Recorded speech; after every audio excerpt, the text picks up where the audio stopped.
হর হর মহাদেব। নমস্কার বন্ধুরা, আমি অর্পণ। আজকের ভিডিওটা খুবই ইন্টারেস্টিং একটা ভিডিও হতে চলেছে, তাই কেউ ভিডিওটা স্কিপ না করে প্রথম থেকে শেষ অবধি দেখতে থাকো বন্ধুরা। আমাদের সবার প্রিয় সুপারস্টার জিৎ দা, তারই আপডেট নিয়ে চলে এসেছি আজকে। এবং এটা totally out of the box. মানে জিৎ দা খুবই ধার্মিক একজন মানুষ, আমরা প্রত্যেকে জানি। সুপারস্টার জিৎ দা খুবই ভগবান বিশ্বাসী, খুবই ঠাকুর ভক্ত। আহ, সেটা আমরা তার অনেক কিছু ইনিশিয়েটিভে দেখতে পাই, তার বাড়িতে যে পুজো হয় সেটার ক্ষেত্রে আমরা জানি। এবং আজকে যেটা দেখলাম, জিদ্দার কেউ বলে বিপ্লবী, কেউ বলে ডাকাত সিনেমাটার প্রাক্কালে, সিনেমাটা মুক্তির ঠিক আগে আগেই আজকে মধ্যপ্রদেশের কান্দারিয়া মহাদেব মন্দিরে তিনি তার স্ত্রীকে নিয়ে গিয়েছিলেন। অর্থাৎ জিদ্দা তার স্ত্রী মোহনা মাদরানিকে সঙ্গে নিয়ে মহাদেব মন্দিরে পুজো দিয়েছেন। সুতরাং আমরা বুঝতে পারছি যে তার আপকামিং ছবি, কেউ বলে বিপ্লবী, কেউ বলে ডাকাত নিয়ে, এবং তার এন্টায়ার ফ্যামিলি, তার পরিবারের জন্য তিনি মহাদেবের কাছে প্রার্থনা করতে গিয়েছিলেন মন থেকে। এবং এটা আমরা অন্যান্য খুব একটা বেশি সুপারস্টার, মেগাস্টার, স্টারেদের কিন্তু অভিনেতা অভিনেত্রীদের এই জিনিসটা দেখতে পাই না। সারা বছরে তোমরা জিদ্দার প্রোফাইল ফলো করবে, জিদ্দাকে যারা যারা ফলো করো তারা জানো, তারা জানবে যে জিদ্দা মানুষটা কতটা তার ধর্মের প্রতি নিষ্ঠাবান, কর্তব্যপরায়ণশীল, এবং মন থেকে না, দিলসে, একদম মন থেকে জিদ্দা খুব টাচি, খুব ধর্মকে নিয়ে ভাবেন।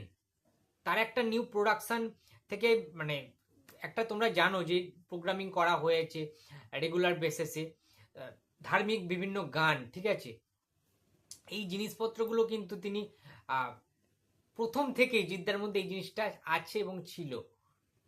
এটা সবার মধ্যে আমি দেখি না, বিশ্বাস করো, যে এতটা একজন সুপারস্টার সে এতটা বেশি ধার্মিক, এতটা বেশি ঠাকুর দেবতা ভক্ত, এতটা বেশি পূজা অর্চনাতে বিশ্বাসী, এটা খুব একটা দেখা যায় না। আমি জিদ্দাকে দেখে সত্যি বলছি খুব ভালো লাগে যে একজন মানুষ হিসাবে, একজন হিন্দু হিসাবে, মানে অনবদ্য এই রকম মানুষ দেখা যায় না।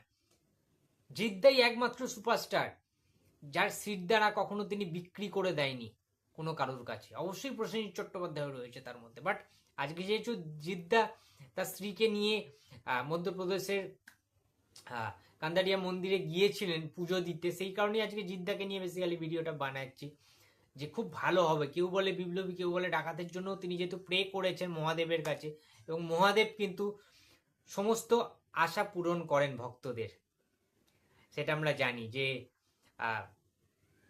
যতদিন বাঁচবো আমরা বাবার ভক্ত ততদিন আমরা, এটা কিন্তু কথাতেই আছে যে যারা যারা মহাদেব ভক্ত হয় তারা তারা তাদের মহাদেব নিরাশ করেন না। মহাদেব কখনোই তার ভক্তদেরকে ফেরান না, ভরিয়ে দেন।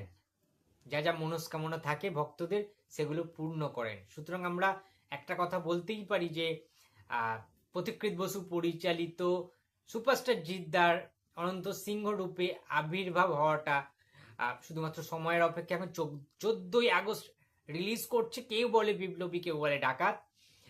সেই ছবিটার আশা করছি ভালোই হবে। মহাদেব যেকালে পাশে রয়েছে জিদ্দার, এবং জিদ্দাও যেহেতু এত ভক্তি ভরে, শ্রদ্ধা ভরে মহাদেবকে পুজো দিয়েছেন, নিশ্চয়ই মহাদেব জিদ্দার মনের আশা পূর্ণ করবে। কেউ বলে বিপ্লবী, কেউ বলে ডাকাত, আরো একটা ব্লকবাস্টার কিন্তু দেবে বলেই আমার মনে হচ্ছে। তো বন্ধুরা, তোমাদের কি মনে হয় এটা নিয়ে অবশ্যই কমেন্ট বক্সে কমেন্ট করে জানাতে ভুলো না। ভিডিওটা ভালো লাগলে লাইক করো, কমেন্ট করো, শেয়ার করতে ভুলো না। যদি চ্যানেলে নতুন হয়ে থাকো তো প্লিজ সাবস্ক্রাইব মাই চ্যানেল। দেখা হচ্ছে পরের কোনো ভিডিওতে।